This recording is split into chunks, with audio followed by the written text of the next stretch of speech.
Bonjour à tous et bienvenue dans Mont Blanc Live avec aujourd'hui un personnage méconnu mais qui a un sacré CV en montagne et notamment en Himalaya, on verra ça dans un instant. Autour de la table, tout d'abord Aurélie pour nous aider à mieux comprendre la très haute altitude, notamment comment se comporte le corps. Oui, il sera bien question de très haute altitude. En Himalaya, effectivement. Et Claire qui nous emmènera à Chamonix dans un lieu reculé méconnu. Voilà, assez confidentiel. Un lieu confidentiel. Et puis Jessica pour un testé approuvé en intérieur cette fois-ci. Et oui, ça sera de l'escalade indoor. Alors notre invité est surnommé le sprinter de l'Everest. Vous l'avez sans doute déjà reconnu. Il est le premier au monde à avoir gravi le toit du monde. Justement, l'Everest en moins de 24 heures et sans oxygène. Le record 22 heures et 29 minutes. Avant cela, il était aussi finalement le plus jeune français sur un sommet de 8000 mètres. Il est aussi connu pour avoir un sacré caractère. Et puis il prépare une nouvelle ascension de l'Everest. Et ça sera pour ses 70 ans. Et oui, qu'on se le dise. Il s'agit évidemment de Marc Battard. Bonjour Marc Battard. Bonjour. Merci d'être sur ce plateau. Alors vous repréparez une nouvelle ascension de l'Everest pour à nouveau battre un record, 22 heures 29 minutes ou pour toute autre chose? Alors je suis contre les records parce que je pense comme Albert Jacquard que les records, que ce soit intellectuels ou physiques, engendrent de la violence. Donc j'ai une image de record effectivement parce que je suis le premier à avoir fait l'Everest en moins de 24 heures et sans oxygène. Mais en fait c'était sur la motivation d'être le premier à pouvoir faire l'Everest en moins de 24 heures. Comme j'étais le premier à faire des enchaînements dans le massif du Mont Blanc, c'était pas dans un but d'enchaîner, de battre des records. C'était parce que un jour j'ai fait une voie dans le Mont Blanc par pleine lune avec un de mes clients et que je me suis dit je repartirai tout seul en solo pour faire de l'escalade. Et puis ça a été le début des enchaînements. Voilà. Donc vous n'aimez pas la notion de compétition, non, c'est bien ça. Je ne suis pas compétition dans ce sens-là. Pas un compétiteur. Alors, ce record, ça date de 1988, 22 heures et 29 minutes. Alors, cette nouvelle ascension de l'Everest, c'est pas pour cette année, c'est un projet pour vos 70 ans, c'est en préparation. Voilà, c'est un projet qui a démarré il y a 2 ans. J'ai eu l'idée, puisque je vis un peu au Brésil en ce moment depuis 2 ans et demi avec mon ami, et comme il est jeune et très sportif, je lui ai dit je t'amène à l'Everest pour mes 70 ans. Et comme depuis 4-5 ans, je suis devenu très très ami avec Emmanuel Petit, j'ai demandé à Emmanuel Petit, le champion du monde de football, de m'aider à trouver des sponsors. Il m'a dit t'es complètement fou, va te tuer tout seul à l'Everest.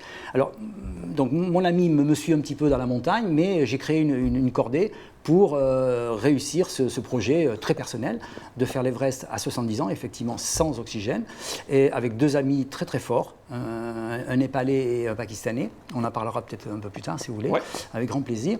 Mais c'est pareil, c'est pas le record qui m'intéresse. Bien sûr, vous les médias, vous allez dire encore le record le plus vieux à l'Everest sans oxygène. Mais moi, ce qui m'intéresse, c'est de tenir la forme, de motiver des jeunes et des moins jeunes à vraiment me copier un petit peu, dans la mesure du possible. Et puis surtout, donner encore plus de sens à ce projet, c'est la création d'une école de guide de très haute montagne qui aurait dû voir le jour il y a 20 ou 25 ans en arrière et qui malheureusement n'a pas pu voir le jour. Et maintenant, grâce à ce projet, va voir le jour. Alors, ça, on va en parler de cette école, simplement sur votre projet. Ça s'appelle Beyond Everest, c'est bien ça. Et alors, d'ici 2022, finalement, vous avez un sacré programme pour atteindre l'Everest et pas des moindres. Alors ce programme, on l'a déjà commencé depuis 1 an. Alors Beyond, on a choisi ce nom parce que c'est plus parlant que de dire au-delà de l'Everest en français. Et puis ça pousse un peu les Français à écouter un peu plus. À faire un peu d'anglais. Moi j'adore la France, j'adore le français, mais quelques mots d'anglais c'est pas mal. Et puis moi le premier, je ne sais pas bien le prononcer, mais en tout cas Beyond Everest, ça nous va très bien. Et oui, alors, le projet a démarré depuis 1 an. On est déjà. Alors symboliquement, le projet a démarré dans le Vercors, là où s'est tué Lionel Terré, qui était pour moi la personne qui m'a donné la motivation de faire de l'alpinisme. Donc c'était symbolique. On a commencé à 3000, après on est allé au Mont Blanc et au printemps on est allé au Kilimandjaro. La prochaine étape c'est la Concagua et l'année prochaine le Pakistan pour faire un premier 8000. Et puis l'année d'après au Népal, au Pakistan et l'Everest en 2022. L'Annapurna, le Makalu, l'Everest, bref un sacré programme. Alors, vous ne connaissez peut-être pas encore Marc Battard, mais qui est Marc Battard, ce surdoué de la montagne? Tiens, regardez ce petit sujet. Maintenant, je le vois avec du recul beaucoup plus facilement qu'avant, bien sûr. C'était une façon de me valoriser, de sortir de cette difficulté que j'avais à m'accepter, à ne pas en fait accepter ne serait-ce que mon nom. J'avais du mal à porter mon nom, j'avais du mal à supporter mes oreilles décollées. Et puis aussi, j'aurais aimé être un peu comme tous les autres garçons, c'est-à-dire flirter avec les filles et il y avait quelque chose qui se passait qui était vraiment le mal-être profond que j'avais mais que je ne pouvais pas maîtriser à ce moment-là. Après seulement 2 années d'escalade, Marc passe son diplôme d'aspirant guide, puis, ultime consécration, il intègre l'expédition française au Gasherbrum II. En ce mois d'août 1975, il devient le plus jeune à fouler un sommet de 8000 mètres sans oxygène. Alors on se rend compte à travers ces quelques images que vous avez un rapport particulier avec l'Himalaya, le premier finalement de votre jeune génération à aller dans des grandes expéditions. Alors, c'était une époque, il y a longtemps, puisque quand j'étais le plus jeune à faire un 8000 mètres sans oxygène, c'était en 1975. Et à cette époque, on ne savait pas que les jeunes supportaient bien l'altitude. Et donc, j'étais choisi avec un des plus grands alpinistes de l'époque, qui était Yannick Seigneur. Donc, j'ai fait mon premier 8000. Et c'est là, effectivement, je me suis découvert à avoir des aptitudes hors normes sur les 8000. Puisque Yannick Seigneur, qui avait déjà fait le Makalu, eh bien, je pouvais me mesurer à lui. Et effectivement, j'avais une chance physiologique, physique et mentale supérieure à lui, donc ce qui m'a permis après de progresser à toute allure. 75, première expédition en Himalaya. En 2000, Cho-Oyu, ça s'est moins bien passé, c'est ça, avec une avalanche, hein? Oui. Où là, c'était compliqué. C'était compliqué, une mauvaise histoire en fait qui s'est terminée finalement. J'ai fait le deuil de cette histoire en écrivant un roman qui s'appelle La fièvre des sommets aux éditions Glénat. Et ça a été justement voilà, la difficulté du travail de guide avec avec une histoire de pression de clients. Enfin, c'était une histoire. Surtout, j'avais déjà fait le Cho-Oyu avec mon ami Sundari Sherpa, qui était un Sherpa exceptionnel, qui malheureusement a disparu aussi depuis. Et le Cho-Oyu, quand je suis reparti faire cette ascension avec une cliente, j'avais dit à mes enfants, ne vous inquiétez pas, je l'ai déjà fait, c'est pas dangereux. Et finalement, j'étais pris dans une avalanche où j'ai manqué y rester. Et finalement, c'était pas la montagne le plus dangereuse, c'était ma cliente. Alors, à ce moment-là, pardon, c'est grâce à l'écriture que vous avez réussi à faire le deuil de cet événement un petit peu oui, qui aurait pu être tragique. Tout à fait. Et ça a été ce livre, La fièvre des sommets. Et vous allez retourner donc du coup en Himalaya, ça ne vous a pas vacciné. Alors, Marc Battard, on l'a vu, jeune, surdoué. Marc Battard également, l'inventeur. Tiens, regardez ces images assez intéressantes. Tente de bivouac de survie. Et puis ça, qu'est-ce que c'est que cet appareil-là que vous avez inventé, c'est ça? C'est une valise, une tente valise que j'ai inventé. Alors j'ai eu l'idée en faisant une première voix que j'avais fait dans les Drues où Catherine Decibel m'avait prêté tout son matériel. Elle avait le matériel top, elle m'avait prêté. Et je suis resté 19 jours dans les Drues où Jean-Paul Crespi, que vous devez connaître de réputation dans votre télévision, m'avait fait un très très beau film de 26 minutes sur cette ascension des Drues en 19 jours. Et c'est dans cette ascension que j'ai eu l'idée de faire cette valise, d'inventer cette valise. Et je l'ai réalisé. En 19 jours, vous avez eu le temps de réfléchir à la conception de la valise. J'avais été bloqué une semaine. Mes enfants se sont beaucoup inquiétés et c'est à partir de là que justement mon fils en rentrant, à ce moment-là il avait 13-14 ans, m'avait dit je t'ai oublié pendant une semaine. Et en fait je ne pouvais pas les communiquer avec eux pour les rassurer et c'est comme ça que quand je suis revenu dans les Drues avec cette valise que j'ai inventée, eh bien j'avais un partenariat avec vos confrères France Info, France Inter et j'avais une radio où je pouvais communiquer avec mes enfants tous les jours. La priorité c'était mes enfants pour les rassurer. Mais ça a compliqué mon ascension parce que psychologiquement, c'est bien plus difficile d'avoir une radio en permanence avec la terre, avec le sol, que d'être seul. Ah ouais, ça c'est plus compliqué. Oui, c'est beaucoup plus compliqué et ça, le grand public ne le sait pas. Parce que, pour la petite histoire, pour ceux qui n'ont pas lu notamment la sortie des cimes, eh bien, je raconte justement un moment où j'ai eu un accident à 2h du matin. J'ai eu un petit caillou qui est tombé des surplombs, qui aurait pu me tuer, qui ne m'a pas tué, mais le moral était tombé au plus bas. Eh bien, imaginez-vous que le matin, quand j'avais des directs avec France 2 ou France Info, il fallait que je monte, que je dise que tout allait bien alors que tout allait mal. Et à mes enfants, je pouvais pas, je leur disais tout va bien alors que tout allait mal. Et donc, ça augmente la difficulté. Et puis, il y a des amis qui essayent de vous donner des conseils. Et finalement, en voulant vous aider, ils compliquent la situation. Alors, on a vu Marc Battard, l'inventeur, et on ne peut pas tout dire, un Baudrier également. Et puis, il y a Marc Battard, le révolté un peu de notre monde et de notre société un petit peu. Et vous avez contribué à créer une association En passant par la montagne. On va voir les images. C'est quoi cette association En passant par la montagne? Vous êtes à l'origine de cette association? Oui, je l'ai créé en 1995 quand j'ai vu qu'il y avait vraiment nécessité, surtout pour les éducateurs qui ont choisi la montagne comme moyen de faire des choses avec des jeunes que l'on dit en difficulté. Eh bien, c'est pas la montagne le plus important, c'est l'être humain. Donc, quand un éducateur a un projet d'amener des jeunes à la montagne, si jamais il ne connaît pas un guide ou une femme, enfin un guide homme ou femme, vraiment en adéquation avec un projet, avec des jeunes que l'on dit en difficulté, eh bien, le projet peut capoter. Donc l'association a différents buts, et en particulier de choisir et de former des guides au monde de l'éducation et des éducateurs au monde de la montagne. Donc, vous êtes une espèce de passerelle et vous permettez des séjours en montagne pour des publics, des personnes en milieu défavorisé, c'est ça? Voilà. Voire des personnes en situation de handicap? Tout à fait, en handicap mental ou physique, mais en priorité des projets avec des jeunes que l'on dit en difficulté. Et donc, le siège est à Passy, du coup c'est une association qui s'adresse aux Savoyards et Savoyards ou alors à toute la France? À toute la France.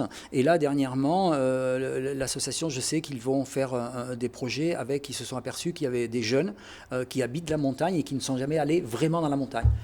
Donc là, je sais qu'ils font de plus en plus de projets pour inciter des jeunes, même de la montagne. Oui, parce qu'on peut habiter à Chamonix, être un jeune et être finalement jamais allé en montagne ou en haute montagne. Exactement, la même chose que j'ai vu une fois dans les Calanques à Marseille, où j'avais rencontré un professeur d'histoire qui avait amené des élèves de quartier nord de Marseille qui n'avaient jamais vu la mer, alors qu'ils habitaient à 4-5 km de la mer.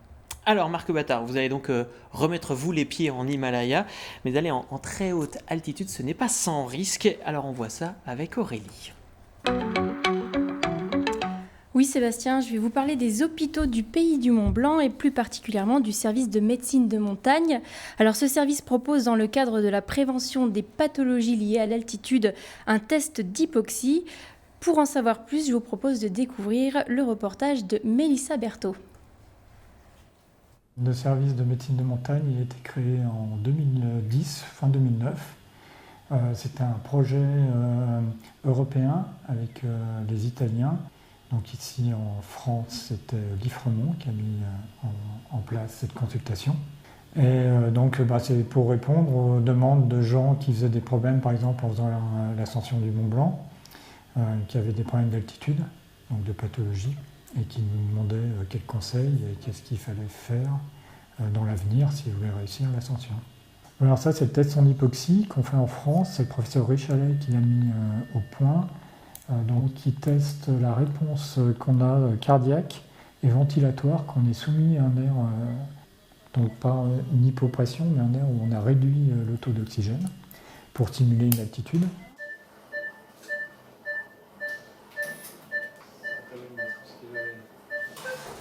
Il a trouvé que dans à peu près 5% de la population, les gens n'augmentaient pas leur fréquence cardiaque de façon assez importante, ni leur ventilation. Et donc, il était plus à même de faire des problèmes en altitude. Voilà, c'est pour essayer de dépister les gens qui vont faire un problème en altitude. Qui est quelque chose de génétique, qui n'a rien à voir avec l'entraînement.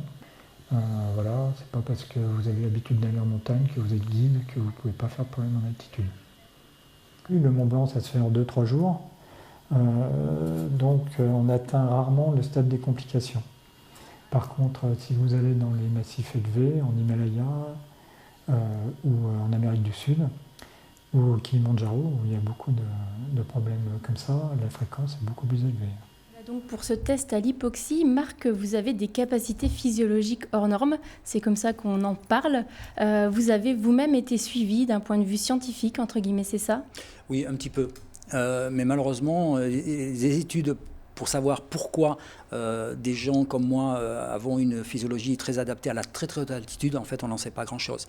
J'ai été suivi par une scientifique qui s'appelle Véronique Billat, qui aurait aimé vraiment faire un vrai projet scientifique sur l'Everest, qui n'a pas pu avoir lieu.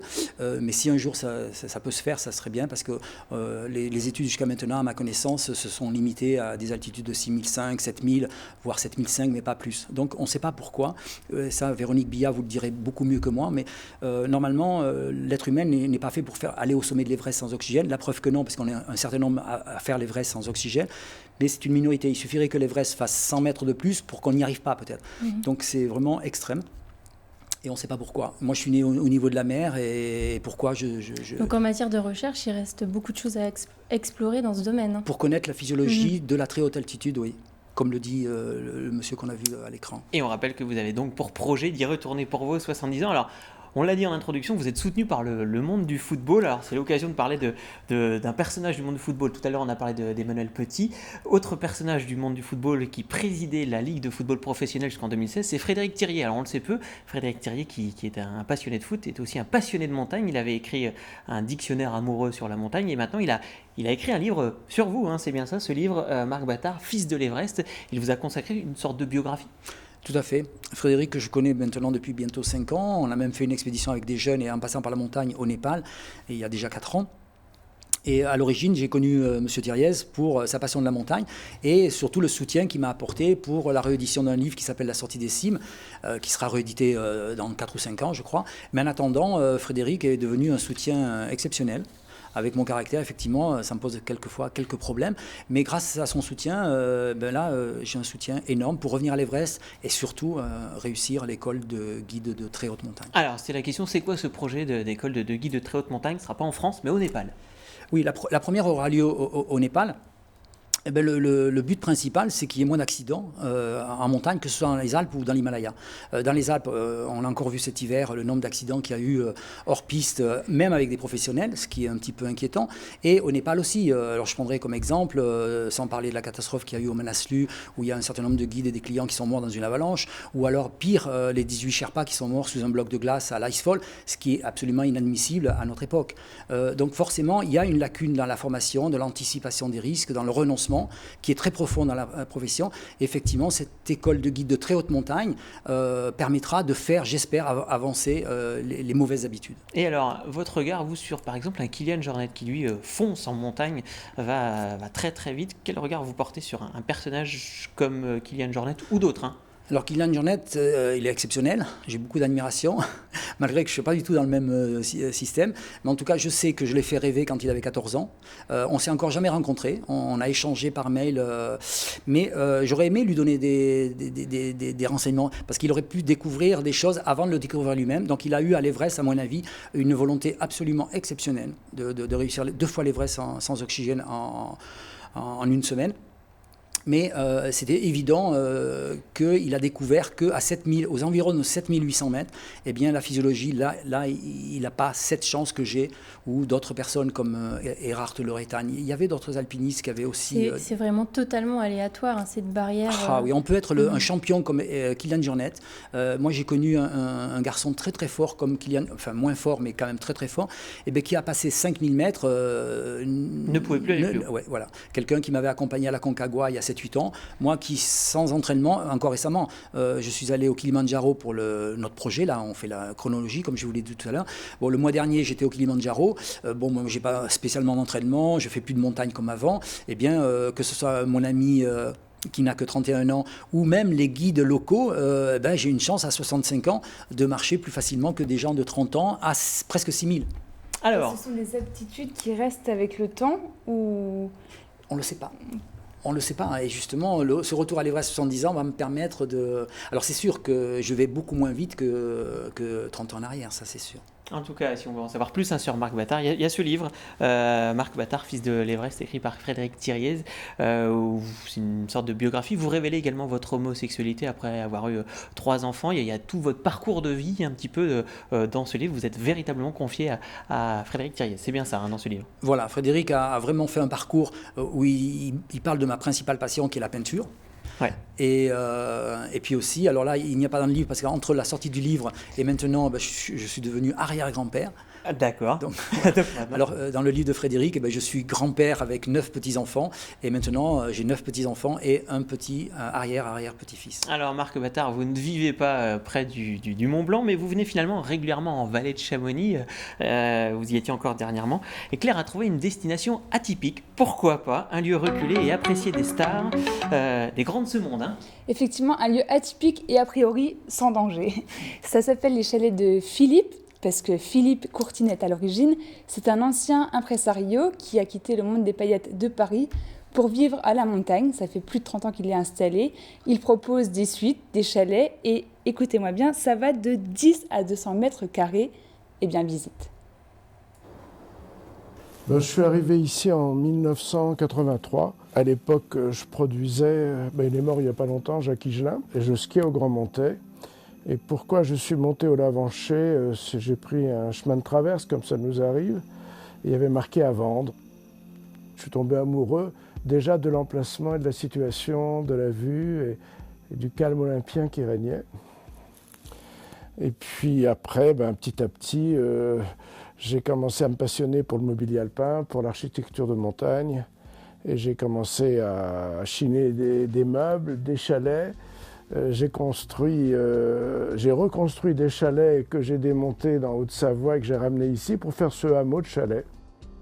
Alors tous les chalets et les suites ont un jacuzzi privatif chauffé sur la terrasse extérieure, avec accès au hammam et à la salle de cinéma.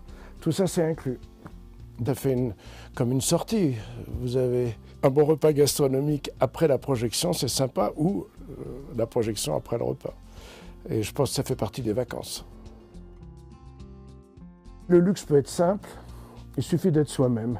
C'est pas bling-bling, on n'a pas mis des robinets en or, certes, c'est pas donné, les chambres sont pas non plus...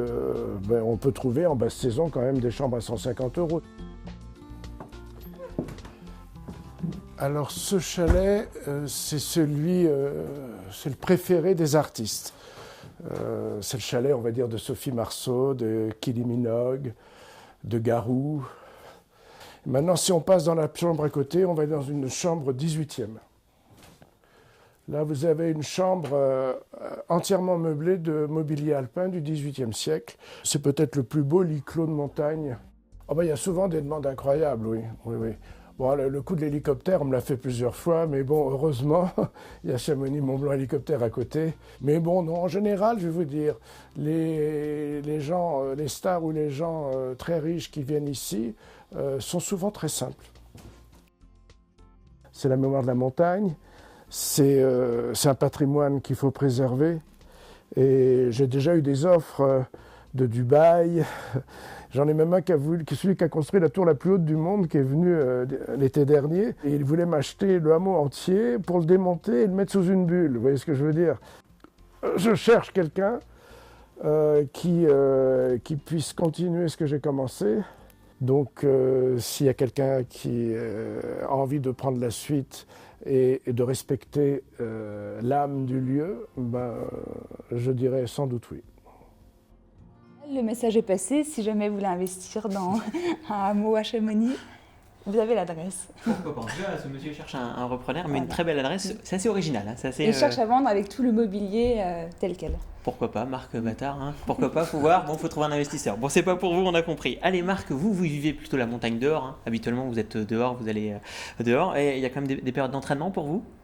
En intérieur ou autre? Non, pas tant que ça. Un petit peu quand même. Quand j'ai repris l'idée, je me suis remis à la gym. D'une part, ce qui m'a permis d'aller faire un examen cardiologique avec une cardiologue de Salvador de Bahia, où j'étais. Et donc tout va bien. Mais j'aimerais m'entraîner encore un petit peu plus, mais les conditions font que, pour l'instant, je m'entraîne le minimum. Eh bien, l'escalade en version entraînement, l'escalade indoor, et quand on est champion du monde d'escalade, quand on a gagné la Coupe du monde d'escalade tel Romain Desgranges, eh bien, c'est un testé approuvé avec Jessica qui a suivi Romain Desgranges. Regardez, c'est sportif. Hello! Je vous présente Romain Desgranges, vainqueur de la Coupe du monde d'escalade en 2018. Voilà, et puis sinon, tu as eu beaucoup de titres, hein, on peut le dire. Ça va, c'est pas trop mal. Hein? T'as la pêche? Oui, toi? Ouais, tu sais dans quoi tu t'embarques ou pas? Et toi, justement, on va faire une petite initiation, c'est ça? Petit réveil musculaire. Un petit réveil musculaire avec ce que tu fais un peu tous les jours, voilà, de l'entraînement, l'initiation à l'escalade indoor. Exactement. Voilà. Allez. C'est parti. Donc là, qu'est-ce qu'on fait, Romain? Là, du coup, on fait un petit peu d'équilibre. Du coup, en se mettant debout sur le ballon, tu vas travailler la proprioception. La proprioception. Non, seption. Il faut que je monte dessus. Ouais, tu montes dessus. Ouais, pousse avec tes deux mains. Vas-y, montre-moi. Et voici Romain. Autre exercice. Donc toujours un peu dans les abdos, dans le réveil du matin. toujours un peu plus escalade. Tu prends les bonnes prises qui sont là, tu te pends, et là tu vas mettre le pied droit à gauche et le pied gauche à droite. Tellement facile. Non. Ton pied, il faut qu'il vienne là. 3. Allez, vas-y, je t'aide un petit peu. Oh, tends les bras. 6. T'es un malade, toi. Qu'est-ce qu'il faut faire maintenant? Du coup, on va continuer notre réveil, parce que là, on n'a pas encore commencé la séance. Là, c'est juste pour se réveiller. Du coup, on va faire, ça s'appelle un panguluche. Donc, toi, c'est des petites lattes de bois. C'est comme un escalier, mais à l'envers. Et du coup, tu montes, mais que avec les mains. Et quand t'arrives en haut, que avec les mains, là. Enlève tes pieds. Mais j'arrive pas à attraper celle du dessus. Allez, mais ferme tes bras, là. Oui, tu y es presque. Allez. Faut pas que tu filmes les pieds. Je les ai posés. On va dire que là, on est échauffé. Du coup, on va pouvoir passer à l'escalade, là. Allez, on va passer à l'escalade. Hein. C'est le plus facile? Je pense que c'est le plus facile. C'est que les prises vertes. Ok. Ah, mais ça a pas l'air facile. Hein. Mais si, tu vois, elles sont grosses, elles sont correctes. Hop. Tu mets bien ta pointe de pied. Tu vas jusque là, tu ramènes les deux mains et là tu peux sauter. Ouais, d'accord. Attention, Jess, c'est à toi. Mais elles sont toutes petites ces prises. Mais non, allez, mets-toi debout sur ton pied comme sur le ballon. Bah, je suis pas très bien. Allez, pousse sur tes pieds là. Bah, tu vois que t'aurais dû travailler un peu plus sur le ballon là, parce que là t'as un petit problème d'équilibre là. Et là, Romain? Oui, c'est moi. Eh ben, je vais lâcher. 1. Attends. 2. Putain, c'est haut quand même. Mais non, t'es à 1 mètre. Je vais désescalader. Vas-y. Attends. Oh Allez, putain. atterris sur les fesses. Yeah! Merci Romain, c'était hyper cool. Bon, bah, il y a du boulot. Beaucoup de boulot. Tester, approuver. Si, c'est cool, mais voilà, c'est pas gagné. Je te conseille de choisir un autre sport. Eh ben, tu sais quoi, je vais m'inscrire au club des sports de Chamonix. Tu me coaches comme ça. Parce qu'il coach, donc si vous voulez essayer aussi, eh ben rendez-vous au club d'escalade de Chaves. Eh ben c'est super, merci. Merci, à bientôt. Ciao. Merci Jessica, merci Romain Desgranges, vainqueur donc de la Coupe du Monde d'escalade l'an dernier, qui repart donc pour de nouveaux titres cette année et qui sort ces jours-ci une BD, ça va s'appeler So High, une sorte de biographie sur Romain Desgranges. On aura le temps d'en reparler. Allez, de retour avec Marc Battard pour la conclusion de cette émission. Alors, votre projet, on le rappelle, 2022, nouvelle ascension de l'Everest pour vos 70 ans, avec un beau programme, la Concagua, un 8000 au Pakistan, la Napurla, le Makalu, et la cordée est déjà prête. Oui, alors vous êtes déjà une équipe constituée. Voilà, on a fait la première étape à 3 avec Pasang Nourou Sherpa qui vient de réussir il y a 3 jours en arrière l'Everest pour la 9e fois et qui va me rejoindre au mois d'août ici à Chamonix. Et donc au départ, j'avais engagé Tahar Mané, un jeune franco-tunisien à qui j'ai demandé de rentrer chez lui parce qu'il n'avait pas tout à fait l'esprit que je voulais dans ce projet. Et donc, il est remplacé par un grand alpiniste pakistanais qui s'appelle Mohammad Ali, qui a fait déjà le K2 2 fois, le Nanga Parbat en hiver, ce fameux Nanga Parbat qui a fait l'objet d'actualité cet hiver. Et il a été le premier à le faire en hiver avec des alpinistes italiens. Donc il a rejoint la cordée, donc maintenant c'est une cordée franco-pakistanaise népalaise. Et prochain objectif, c'est la Concagua en décembre, c'est ça ? Voilà, exactement. Eh bien on va vous suivre. Merci Marc Battard. Merci d'être venu sur ce plateau. C'est la fin de Mont Blanc Live, mais l'émission continue évidemment sur notre site internet www.montblanclive.com avec tous les replays. Vous réagissez, vous nous suivez évidemment grâce aux réseaux sociaux, Facebook, Twitter, Instagram. On se dit tous à demain. Merci à tous et puis restez évidemment sur notre chaîne MB Live.